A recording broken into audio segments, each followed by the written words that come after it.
जी नमस्कार, news SRB. इस वक्त मैं घाटकोपर मुंबई में हूँ और आप सबको बताना चाह हमारे बीच में जो बैठे हैं बहुत शख्सियत है, बहुत अच्छे हैं और आप ये बहुत माने जाने हुए शख्सियत हैं और इन्होंने कभी ऐसा नहीं सोचा था कि मैं फ़िल्म में काम करूँगा या अलग जगह में काम करूँगा। तो आज इनसे हम चर्चा करते हैं और सर से ही हम परिचय लेते हैं और अपना है एक मुद्दा बताएं और जो समाज के लोगों में भी एक इनकी जो याददाश्तें हैं किस तरह से हुई और लोगों के बीच में कैसे आए। जी नमस्कार सर, कैसे सर आप? Sir thank you. सबसे पहले मेरा नाम श्याम शिवाजी ठोमरे है और मैं घाटकोपर में रहता हूँ और आपका धन्यवाद करता हूँ कि आज मुझे यहाँ पे बुलाया और बातचीत करने के लिए। तो सर मैं एक एक्टर हूँ, मराठी और हिंदी फिल्मों में, दोनों फिल्मों में काम करता हूँ, सीरियल में भी काम करता हूँ। तो ये मिडिल क्लास फैमिली में होने के बावजूद क्या होता है कि हमें वे पता नहीं होता है कि मुझे अगर फिल्म लाइन में जाना है तो उसके लिए मैं कैसे जाऊँ, क्या करूं, ये हमें पता ही नहीं है। तो मेरी जो शुरुआत हुई, मेरे पिताजी एक्चुअली बीएसटी ड्राइवर हैं। अच्छा, बीएसटी ड्राइवर हैं। हाँ थे, बीएसटी ड्राइवर थे। तो हम लोग घाटकोपर में बीएसटी क्वार्टर्स में रहते थे। जैसे सोसाइटी में प्रोग्राम्स होते हैं तो उस प्रोग्राम में मैं डांस करता था सबसे पहले। तो शुरुआत जो मेरी हुई वो डांस से शुरू हुई और डांस करते करते थोड़ा सा कॉन्फिडेंस बढ़ गया। हर प्रोग्राम को मैं डांस करता था वहाँ पे। तो पता नहीं था कि इस लाइन में आऊँगा कि नहीं, लेकिन लोग बोलते थे कि आप जाओ, अच्छा करते हो। तो ऐसे करते करते एक बार पेपर में इश्तिहार देखा मैंने कि आर्टिस्ट चाहिए, ऐसा ऐसा है। लेकिन वो आर्टिस्ट का काम नहीं था, जूनियर आर्टिस्ट था। जूनियर आर्टिस्ट काम था। हाँ, माने हीरो के पीछे जो चिल्लाते हैं या ऑडियंस होते हैं, पब्लिक होते हैं, है करते हैं जैसे ना। मार धाड़ के लिए, हाँ, परफॉर्मेंस के लिए। तो वो जूनियर आर्टिस्ट का काम होता है। तो मुझे पता नहीं था, मैंने ऑफिस में गया मैंने, तो उन्होंने बताया ऐसा ऐसा शूटिंग है। तो वहाँ पे जाने के बाद हम शूटिंग के दिन गए तो बहुत क्राउड था। मैं उस टाइम पे बहुत दुबला पतला, सादा सिंपल लुक एकदम, मतलब मेरे जैसा। मेरे जैसा। हाँ। तो उस टाइम पे गया, लेकिन वहाँ पे सिलेक्शन हुआ और हम लोग मैंने जो फिल्म की, उस मेरी पहली फिल्म क्राउड के लिए, क्राउड के लिए। बॉबी देओल की किस्मत नाम की फ़िल्म थी। तो उस फिल्म में क्राउड का काम किया तो वहाँ का थोड़ा माहौल पता चला। हाँ।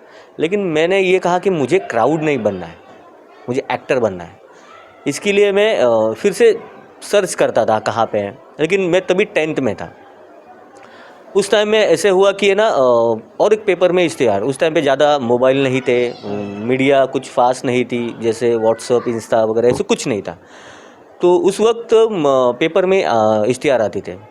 तो मैंने देखा कि वहाँ पे एक थिएटर एक्टिविटी हो रही थी, जो वहाँ पे कुछ दिनों का सेशंस था, वर्कशॉप थे। तो वहाँ पे मैंने पार्टिसिपेट किया और वहाँ पे मुझे थोड़ी ऐसी चीज़ें पता चली कि एक्टिंग से लेके कैसे शुरुआत करें, क्या करना चाहिए, और वहाँ पे कॉन्फिडेंस बढ़ा। उसके पहले मैं वहाँ से, जैसे मेरे पिताजी रिटायर्ड होने के बाद मैं इस एरिया में आया, घाटकोपर में रमाबाई कॉलोनी में आया। तो उस वक्त वहाँ पे ग्रुप बना हमारा डांस का। अच्छा, डांस ग्रुप का। हाँ, डांस ग्रुप। तो वहाँ पे मैं एज अ लीड में डांस करता था। तो उस डांस में क्या होता था, वहाँ का एक प्ले बिठाया, नाटक बिठाया वहाँ पे। तो वो मुझे अच्छा लगने लगा। मैं वहाँ पे रिहर्सल पे जाता था, अगर कोई नहीं आया तो उस जगह पे मैं खड़ा रहता था। अच्छा, खड़े होते थे। हाँ, ऐसे ही अच्छा लगता था इसके लिए, तो उसमें मज़ा आता था। तो उसमें एक कैरेक्टर था जो कोई नहीं करना चाहता था क्योंकि वो बहुत छोटा था। सब लोग को कैसे बड़ा कैरेक्टर चाहिए ना।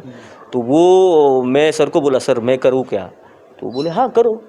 लेकिन वो कैरेक्टर इतना अच्छा हुआ कि सब लोगों ने मुझे बोला कि श्याम तुम कंटिन्यू करो। हाँ, ये बात थी कंटिन्यू करो, लेकिन पता ही नहीं कि आगे कैसे जाना है। कैसे जाना है वो? आगे कैसे जाना है ये पता नहीं। हाँ। तो उस वक्त भी मैंने वो किया। उसके बाद जैसे वो थिएटर एक्टिविटी थी, वो थिएटर एक्टिविटी होने के बाद एक प्ले आया था, जो मराठी के अच्छे डायरेक्टर है संतोष पवार करके, जी। उनका उनका जानुन बुजुन करके एक मराठी प्ले आया था। जानन बुजुन। हाँ, वो जैसे सत्या फिल्म थी उसी बेस पे एक्शन प्ले था। उसी बेस पे हाँ, एक्शन प्ले था। जैसे आज बच्चों को काम नहीं मिलता तो वो कैसे आउटलाइन पे जाते जी, हैं, जी। गुंडागर्दी करते हैं, उस ट्रैक पे वो था। तो उसमें 2000 बच्चे आए थे ऑडिशन के लिए और बहुत अच्छे पर्सनालिटी से, अच्छे घरों से। तो मैं सादा सिंपल, मैं बोला इसमें मेरा सिलेक्शन कैसे होगा?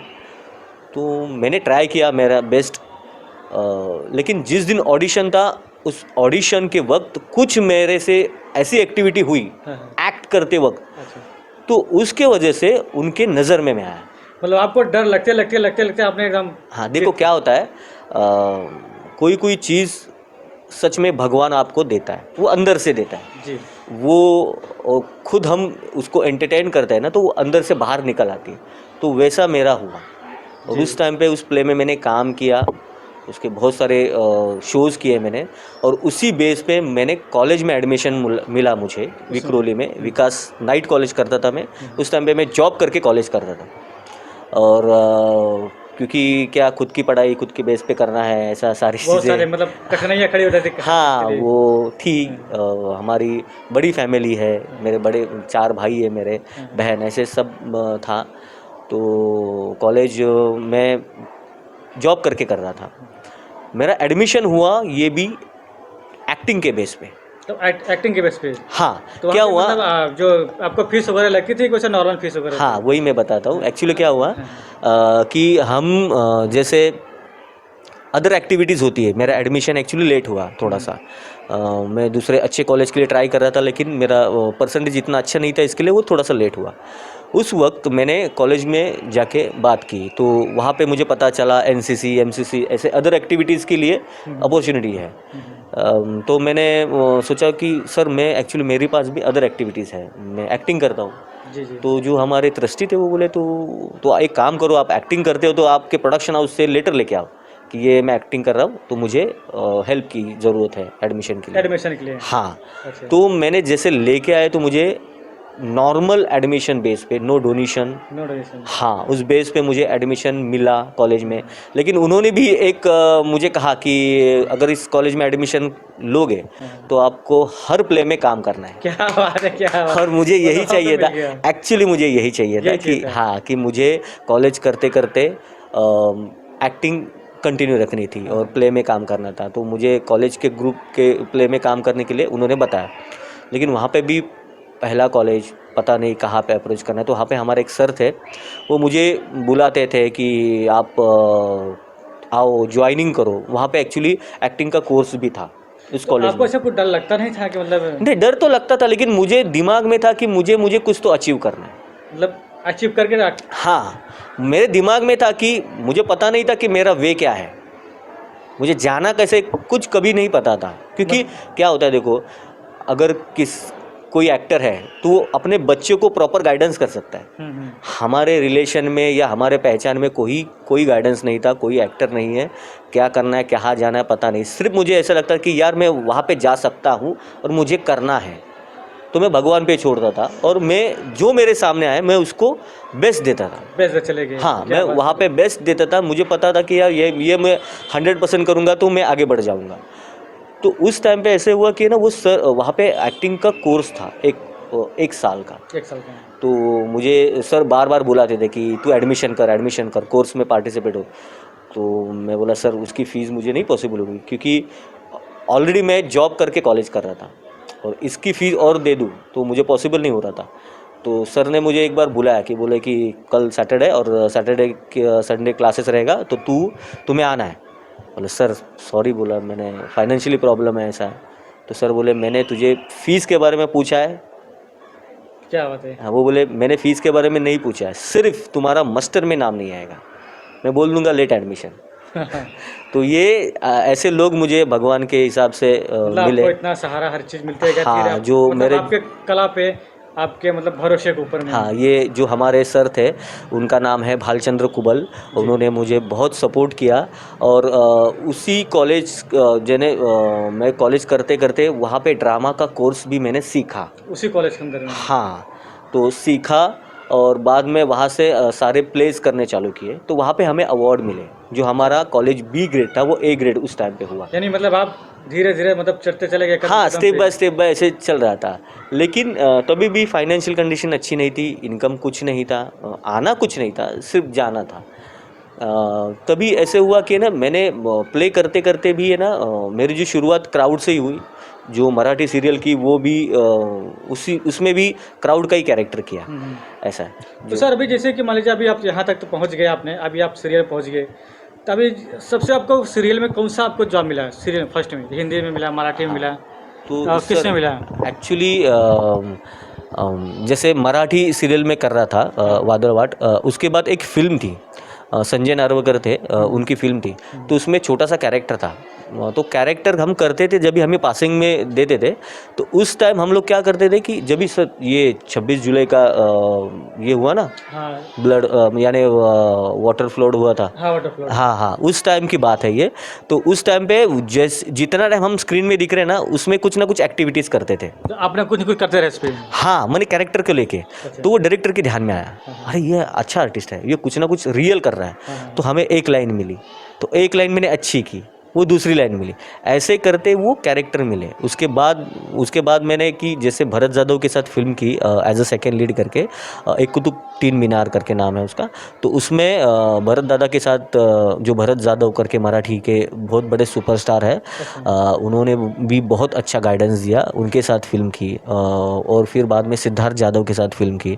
वो सिद्धार्थ जाधव के साथ जो फिल्म की, तो उस टाइम पे मैंने वो सबसे बड़ी कैरेक्टर की फिल्म थी मेरी, सिद्धार्थ जाधव के साथ में? हाँ, भाऊचा धक्का करके एक फिल्म थी। भाग का। हाँ, तो वो फिल्म में वहाँ पे कुशल बद्री के बहुत सारे आर्टिस्ट थे, सतीश तारे करके थे, बहुत बड़े आर्टिस्ट थे वो, और सिद्धार्थ जाधव मेन हीरो था उसमें। अच्छा, जो आपने सिद्धार्थ जाधव के साथ जो काम किए हैं, उसमें क्या आपको कोई एक आध डायलॉग आपको कुछ याद है क्या उसमें से? नहीं, एक्चुअली वो कैरेक्टर था मेरा, वो गुरखे का कैरेक्टर था। अच्छा। तो वो गुरखा जो था, वो मेरा सिलेक्शन भी हुआ उस ऑडिशन के बेस पे। तो वो उसकी स्टाइल मैंने की थी, वो साहब जी क्या बोलते हैं, किधर जाने का तेरे को, साहब जी ऐसे क्या करते हैं। हाँ, वो कैरेक्टर मैंने किया। वो उसमें सिद्धार्थ भी बहुत मेरा अच्छे फ्रेंड हुए, अभी आज भी हम सब साथ में काम करते हैं, कांटेक्ट में हैं। और उसके बाद मराठी एक फिल्म है, नहीं, अभी जो आपने जो डायलॉग आपने कहा, तो ये डायलॉग पे आपने पब्लिक आपको सपोर्ट की नहीं किया डायलॉग पे? बहुत सपोर्ट की इसमें, बहुत सपोर्ट किया मुझे। जैसे उसमें एक डायलॉग था, जैसे आयचा जो टीचर बताती है और मैं सीखता हूँ उस टाइम पे, तो मेरा रिएक्शन था आयचा, तो आयचा मैंने नहीं बोलना है, आईचा बोलायचं है। आईच्या बोलायचं। हाँ, आईच्या मैंने वो गाली हो जाएगी। हाँ। फिर बतकाचा, तो वो बतकाचा, वो ऐसा कैरेक्टर था। उसमें बहुत लाफ्टर हुआ और कैरेक्टर को अप्रिशिएट भी किया सब लोगों ने।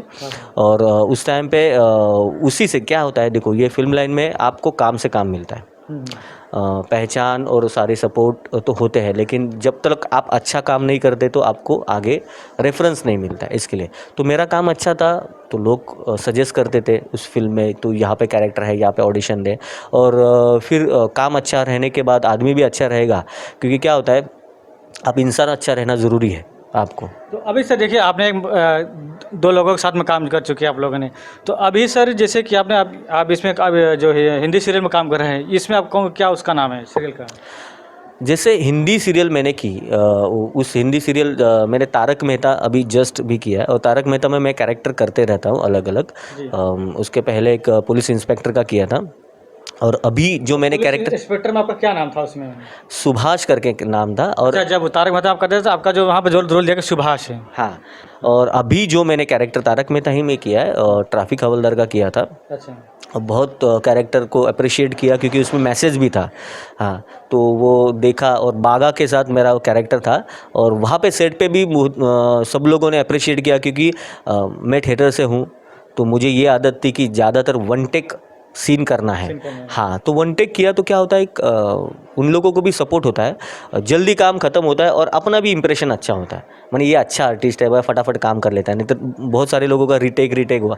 इसके लिए खुद का प्रिपरेशन मैं बहुत करता हूँ, मैंने खुद की पढ़ाई करता हूँ, जो मुझे स्क्रिप्ट आई उसके बारे में बहुत स्टडी करता हूँ, कैरेक्टर की स्टडी करता हूँ, उसके बाद फिर शूटिंग करता हूँ, ऐसा। अच्छा, तारक मेहता आपने जो ट्रैफिक हवलदार काम किए, तो आपने कितनी गाड़ियाँ चेक की होगी लगभग? हाँ, नहीं नहीं, एक ही गाड़ी चेक की। नहीं, एक ही गाड़ी चेक की है। लेकिन वो बहुत बार चेक की। मैंने जैसे रीटेक होता है ना कि टेक्निकली अगर कुछ प्रॉब्लम मास्टर में शूट होता है तो हाँ आओ आया आया कट हुआ, अरे मार्क के बाहर गया, तो ऐसी एक ही गाड़ी 4-5 बार चेक की ऐसा अच्छा, है। एक ही गाड़ी 4-5 के। नहीं तो मैं आपके पास कुछ और मैं सवाल उठाने वाला था। नहीं नहीं, बोलिए बोलिए सर, क्या बोलने वाले थे? नहीं, जैसे कि मान लो जैसे कि अभी हिंदी फिल्मों में मराठी फिल्मों में जो ट्रैफिक हवलदार होते हैं उनको अलग अलग रिश्वत लिया जाता है, आपने ऐसे किसमें किया है क्या? हाँ, नहीं नहीं नहीं, वैसे लिया नहीं, लेकिन एक बार ऐसे किस्सा है कि ना मुझे सेट और लोकेशन थोड़ा सा लंबा था। अच्छा। तो वहाँ से मैं यहाँ आने के वक्त है ना रिक्शा से लेके आते थे मुझे, अच्छा। तो मैं पीछे बैठता था। हाँ। और जहाँ से मैं पासिंग होता था सब लोग को ऐसा लगता था कि सच में मैं ट्रैफिक हवलदार हूँ। क्या? तो सब लोग ऐसे गाड़ी वाले भी देखते थे, अरे साहब है साहब है साहब है करके। वहाँ गाड़ी रिक्शा से भी खड़ा हुआ बाहर निकला तो अरे साहब नमस्कार, ऐसा है। मैंने क्या होता है कि कभी किसी का डॉक्यूमेंट है नहीं है तो इसके लिए थोड़ा पहचान निकालते हैं ना।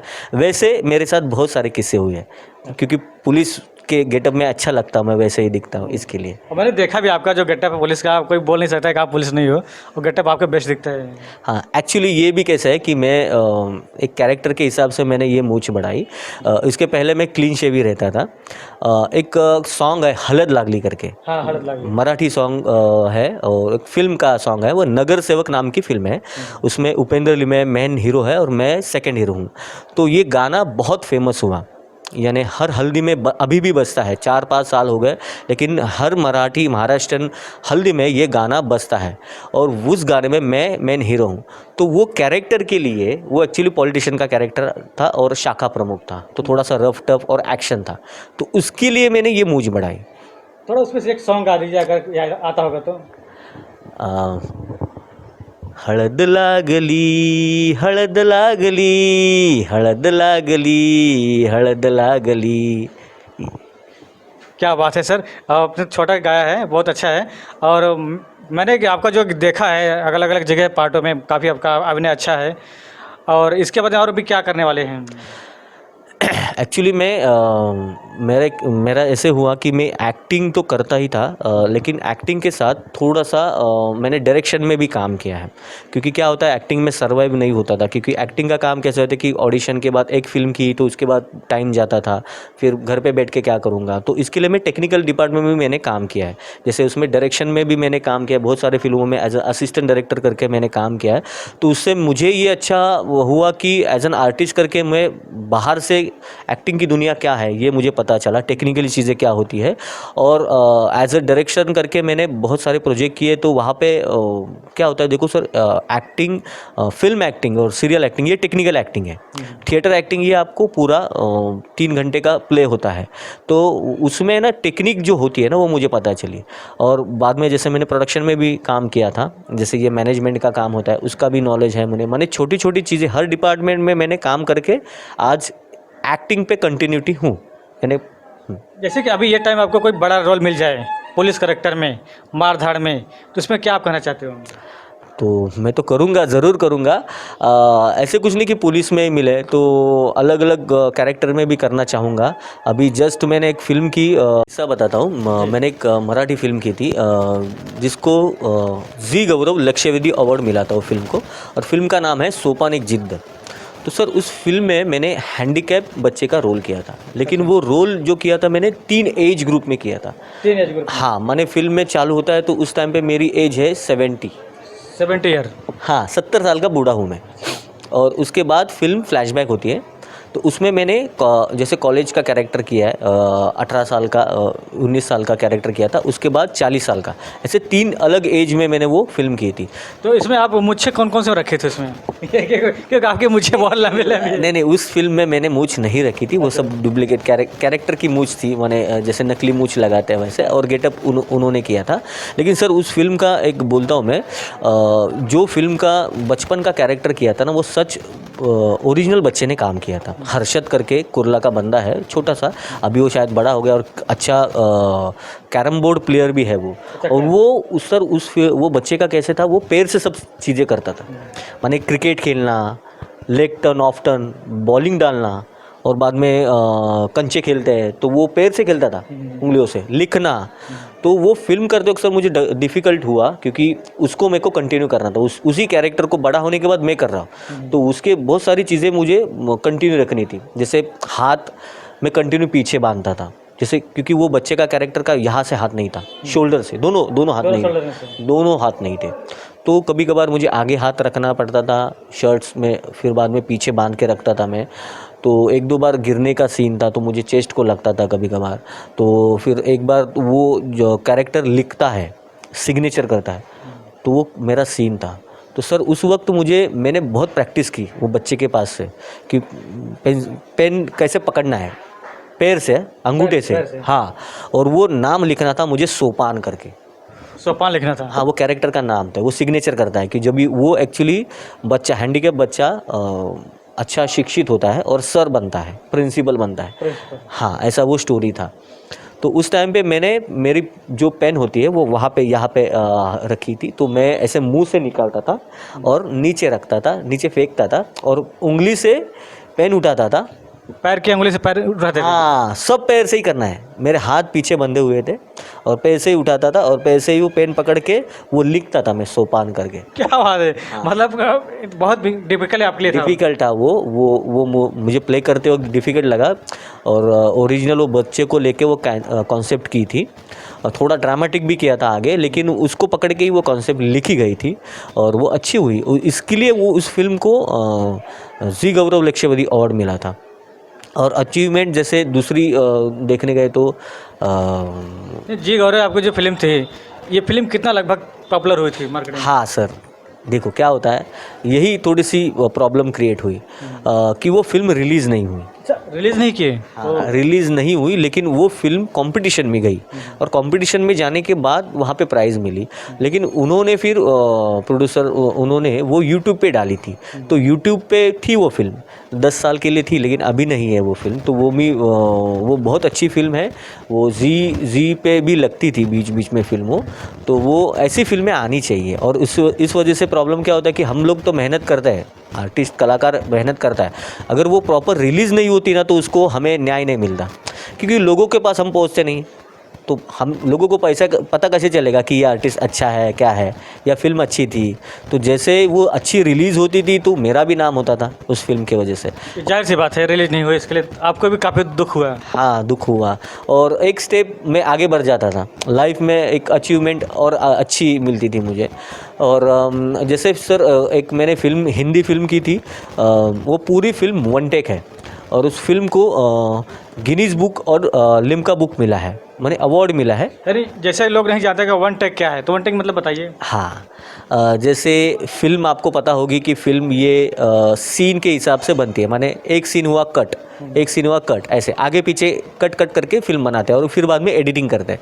तो ये हमारी जो फिल्म थी ये नो एडिटिंग, जैसे आपका नाटक चालू होता है 3 घंटा कंटिन्यूसली, वैसे ये फिल्म थी कंटिन्यूसली 3.5 घंटा कैमरा ऑन होता था और 3.5 घंटा हम लोग एक्टिंग करते थे। माने 3.5 घंटा कंटिन्यू, 3.5 घंटा कुछ खाना नहीं, पीना नहीं, कुछ नहीं। उस फिल्म आपका गला भी नहीं सूखता होगा? नहीं, हम लोग वैसे पानी का इंतज़ाम करके रहते, लेकिन वो छुप के पीना है क्योंकि 7 एक्टर थे। अच्छा। अगर मेरा अभी सीन ख़त्म हुआ तो दूसरे एक्टर का सीन है, तो वो ख़त्म होने के बाद मेरा ही सीन है, तो मुझे उस सीन के लिए जाके रेडी होना था। हाँ। इतना स्पीड होता था। जी, जी। और उस फिल्म के लिए हम लोग ने 3 मंथ हम लोग ने यानी रिहर्सल की, शॉट टू शॉट लेके, और उसके बाद 6 टेक हमारे फेल हो गए, कुछ ना कुछ प्रॉब्लम होती, क्योंकि 3.5 घंटा एनर्जी भी रखनी है आपको और 3.5 घंटा फिर टेक्निकली चीज़ें होती थी, क्योंकि वो हॉरर फिल्म थी। कभी कभार क्योंकि क्या होता है, टाइम के हिसाब से होता था, बहुत टाइमिंग के हिसाब से होता था। हॉरर फिल्म में गिमिक्स थे, कुछ पेपर को आग लग जाती है या भूत आता है, ऐसे सारी चीज़ें होती थी। तो उसके लिए वो टाइमिंग सेट था हमारा। और एक उसी फिल्म में एंड का सीक्वेंस है, उसमें मैं फ्लैशबैक में आता हूँ और फिर से नॉर्मल रेंज पे आता था, वो भी वन टेक में ही। वन टेक में आना पड़ेगा? हाँ, तो वो किस्सा ऐसा होता था कि मैं जहाँ पे खड़ा रहता था ना, मेरा डायलॉग्स होने के बाद एक कैरेक्टर बोलता था, उसके बाद वो एक पिलर को कैमरा से पास करता है और उसके बाद मैं फ्लैशबैक में जाता हूँ, माने मेरा गेटअप पूरा चेंज है। तो उतने टाइम में मेरे बाजू में सारे मेकअप मैन खड़े रहते थे। मेरा पूरा गेटअप से लेके मेरे कॉस्ट्यूम से लेके सारे वो फटाफट हेल्प करते थे मुझे, और मेरे को फ्लैशबैक में खड़ा होना है। वो डायलॉग होने के बाद फिर से मुझे पहले ही कैरेक्टर में आना है, तो उसी टाइमिंग में मुझे वो लोग हेल्प करते थे। मैं रेडी होके फिर से वही कैरेक्टर में, जैसे मैं वो स्टोरी बता रहा हूँ, अच्छा। माने कैसे अभी मैं बता रहा हूँ, तो मैंने स्टोरी बताई, उसके बाद फिर से स्टोरी ख़त्म होने के बाद मैं यही चाहिए ना, हाँ, यही वही सेम कॉस्ट्यूम और वो सही सारी चीज़ें। तो वो बहुत टाइमिंग का खेल था, और उसमें 7वां टेक हमारा फाइनल हुआ। वो 2010 में हम लोग ने कंप्लीट की, और 14 में उसको Guinness book of world record मिला। आज भी गूगल पे है वो 3.5 घंटे की फ़िल्म का सर्टिफिकेशन है। फिल्म का अभी फ़िलहाल तो नाम है one shot fair without cut, ऐसा है। फिल्म वो भी अभी तक आई नहीं, क्योंकि वो शायद सर बोल रहे थे कि इतनी बड़ी फ़िल्म है तो अच्छे लेवल पे आनी चाहिए, इसके लिए वो कुछ OTT प्लेटफॉर्म के लिए रुके हुए हैं। तो वो भी आ जाएगी, तो उसमें भी हमारा काम दिखेगा, और उससे भी कुछ एक स्टेप आगे बढ़ जाएंगे हम। तो अभी सर, अभी टोटल आपको मराठी फिल्म कितने हो गए हैं? अभी मेरे 17 से 18 मराठी फिल्म हो गए। यानी 17 से 18 आप कर चुके हैं, तो मतलब आपको मतलब और आगे मिलते जा रहा है कदम। हाँ सर, ये मेरा काम है और ये मेरा करियर है, तो मैं कंटिन्यूसली एक्टिंग करते रहता हूँ। लेकिन ये एक ऐसी चीज़ है कि मुझे मेरा कैरेक्टर बेस्ट करना है, क्योंकि काम से काम मिलेगा, काम करते करते ही इसी हिसाब से मैं कुछ और नोन हो जाऊंगा। जैसे क्योंकि क्या होता है, मेरा कैसा है कि मुझे वर्सटाइल एक्टिंग करनी अच्छी लगती है, और जैसे गेटअप होता है वैसे इस हिसाब से मैं करता हूँ। माने अगर अलग कुछ गेटअप रहेगा तो वो वैसे मैं मेकअप रखूँगा, लेकिन मुझे कैरेक्टर जीना अच्छा लगता है, ऐसा है। तो आपसे एक सवाल आप करते हैं, जैसे मान लो कि आपके मराठी फिल्म में बहुत से कलाकार हैं और बहुत से महिला कलाकार हैं, तो उनमें से आपको किसको ज़्यादा पसंद करते हो, और सबसे बेस्ट एक्टर कौन सा है इसमें? एक्टर? हाँ, एक्टर में ऐसे एक तो नहीं, ये बहुत सारे लोग हैं। फिर भी आपको जो अंदाज़ लगता होगा इस समय नंबर कैसे सिद्धार्थ जी हैं, फिर और जैसे कि दादा कोंडके जी थे, उनका एक ज़माने में उनका दादा कोंडके वो चड्ढी नाड़ा वाला बहुत चलता था, हम लोग भी बहुत मस्त देखते थे उनके पिक्चर को। हाँ देखो, दादा कोंडके जी तो लेजेंड ही थे। जैसे अभी आज की तारीख में अशोक मामा करके है जो अशोक शराब जी, हाँ, अशोक वो शराब। बहुत अच्छे आर्टिस्ट है। दिलीप प्रभावलकर जी, वो बहुत सारे बहुत अच्छे आर्टिस्ट है वो भी। उन्होंने भी अलग अलग कैरेक्टर प्ले किए, और अशोक मामा जी का तो है कि वो देखो, वो कॉमेडी कैरेक्टर तो प्रॉपर कॉमेडी करते हैं, और या नेगेटिव है तो नेगेटिव करते हैं, माने वो अपने कैरेक्टर को इंसाफ देते हैं, और वही है। और मराठी आर्टिस्ट सारे अच्छे हैं, सब लोग मेहनत से काम करते हैं। जैसे कोई ऐसे नहीं बोल सकते, सिर्फ क्या होता है सर कि किसी को वो रोल मिलता है और किसी को नहीं मिलता। नहीं, वो नहीं बात करें, जैसे आप किसको पसंद करते हो आप? सर ऐसे तो देखने बोल नहीं सकता कि किसको पसंद करता हूँ, क्योंकि मैं हर एक्टर का काम देखता हूँ, और हर एक्टर से मैं सीखता हूँ, या छोटा बच्चा हो या बड़ा बच्चा हो। ऐसे कुछ मेरे दिमाग में नहीं कि ये सारे अच्छे आर्टिस्ट हैं, और सब लोग से मैं सीखते रहता हूँ, क्योंकि मुझे क्या है सर, सीखना है और मुझे खुद में इम्प्रूव करना है। अगर मैं जिस दिन खुद को कंप्लीट समझूंगा ना, तो मैं ख़त्म हो गया। मैं लर्निंग करते रहना है और सीखना है, और अच्छे काम करते रहना है, ऐसा है। तो ऐसे कुछ नहीं कि सर कि यही आर्टिस्ट मेरा है। सारे मराठी आर्टिस्ट, सारे सीनियर आर्टिस्ट, सब अच्छे आर्टिस्ट हैं, सब मुझे अच्छे लगते हैं, सबका मैं काम सीखते रहता हूँ, देखते रहता हूँ। और अभी जैसे कि लेडीज़ कलाकार में जो हीरोइन है मराठी में, वो इसमें इस समय कौन सी जो टॉप चल रही है इसमें, आपको कुछ ऐसा लगता है? अभी सई तामनकर तो अच्छी आर्टिस्ट है, वो अभी हिंदी में भी कर रही है, और अच्छी करती है। और सब मराठी में सारी लेडीज़ आर्टिस्ट भी, क्योंकि क्या होता है सर, मराठी में ज़्यादातर है ना थिएटर से आते हैं सब लोग। थिएटर्स में? हाँ, ये थिएटर माने सर है ना बेस है। और मैं सारे बच्चों को भी, जितने भी लोग नए आने वाले हैं, उनको भी यही कहूँगा, आप थिएटर से काम करो, थिएटर एक्टिंग करो, उसके बाद आप आके जाओ, आपका कंटिन्यूसली लाइन आपको प्रॉपर मिल जाएगी।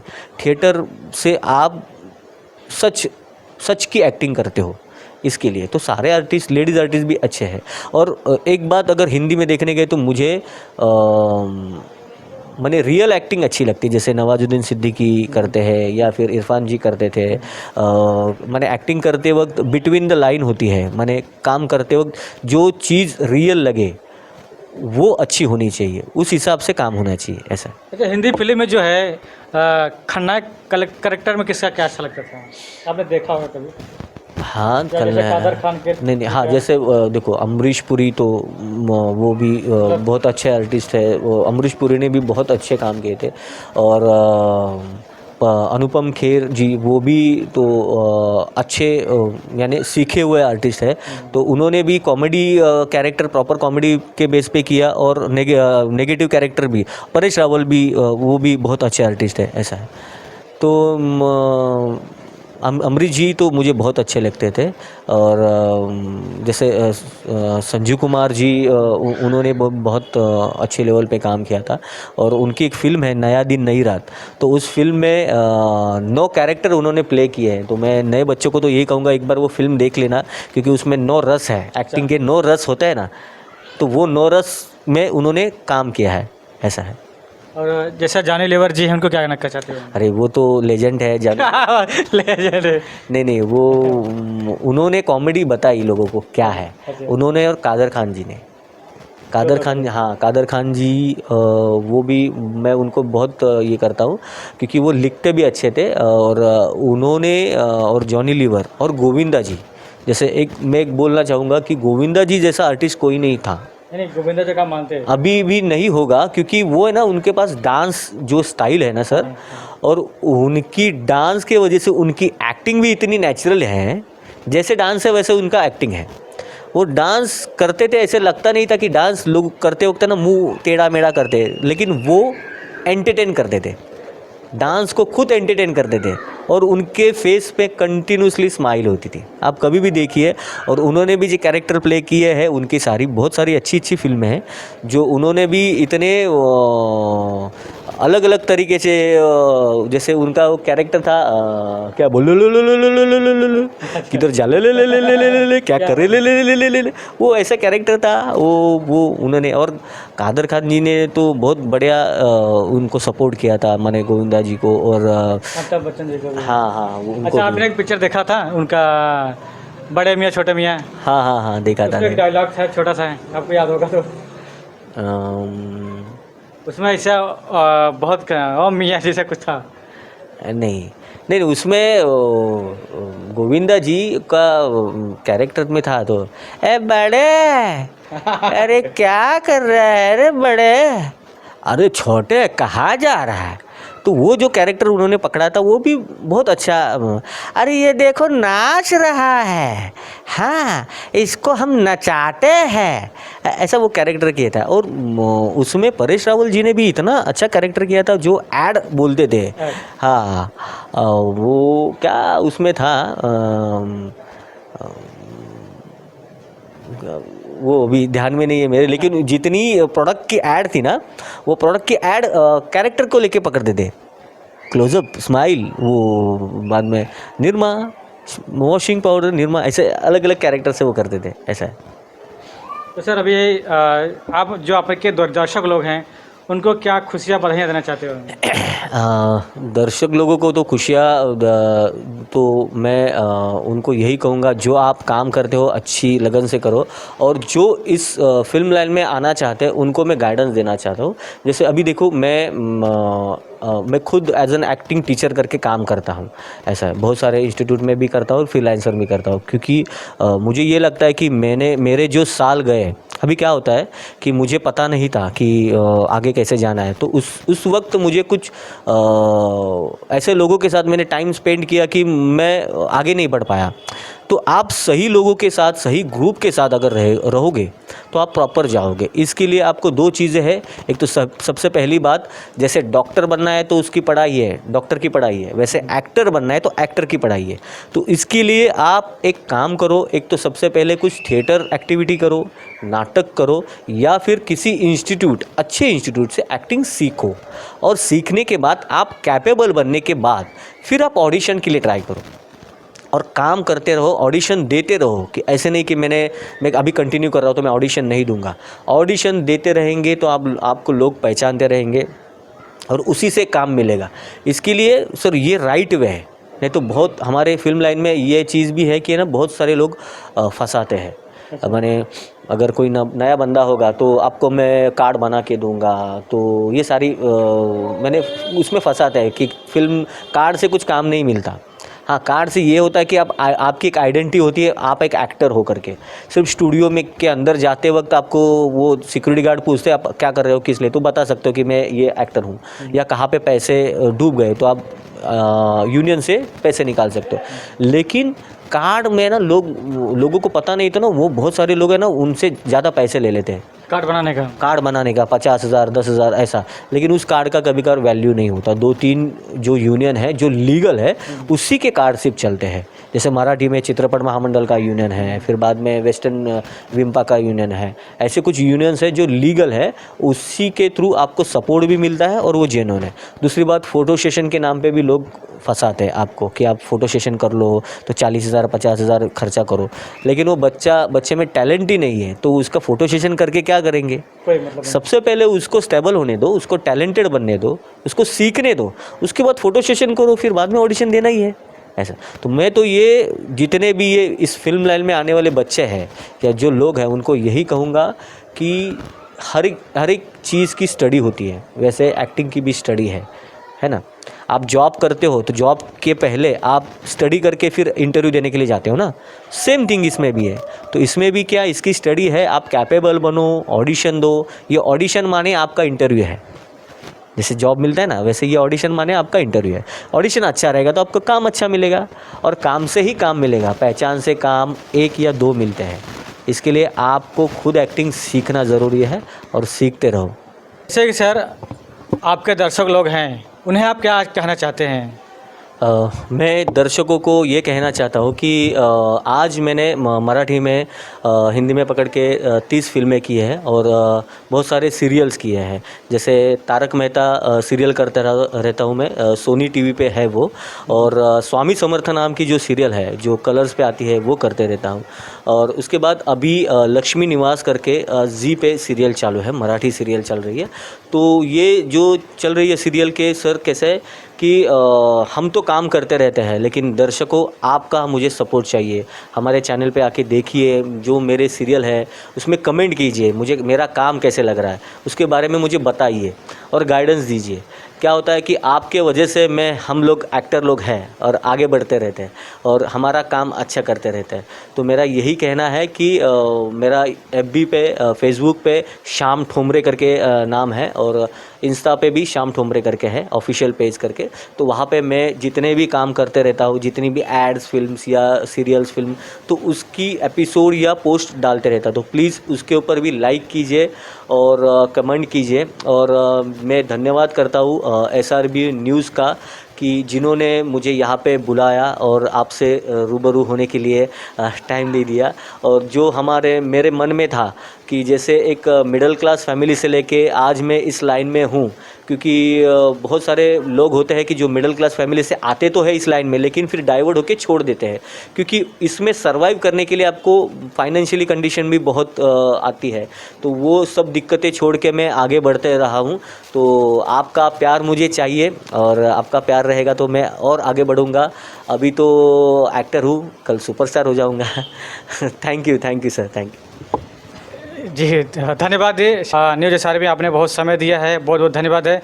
और मैं दर्शक लोग को मैं आपको ये कहना चाहता हूँ, जिस प्रकार से आज इनकी बचपना से लेके और इनकी उम्र तक देखिए, और जो इसके सीरियल्स भी किए हैं, और इन पर ज़रूर लाइक और कमेंट कीजिएगा, क्योंकि इन्होंने जो है आज आपके लिए ही इन्होंने एक स्ट्रगल किया है, शिक्षा से लेकर अलग अलग जगह परफॉर्मेंस किया है।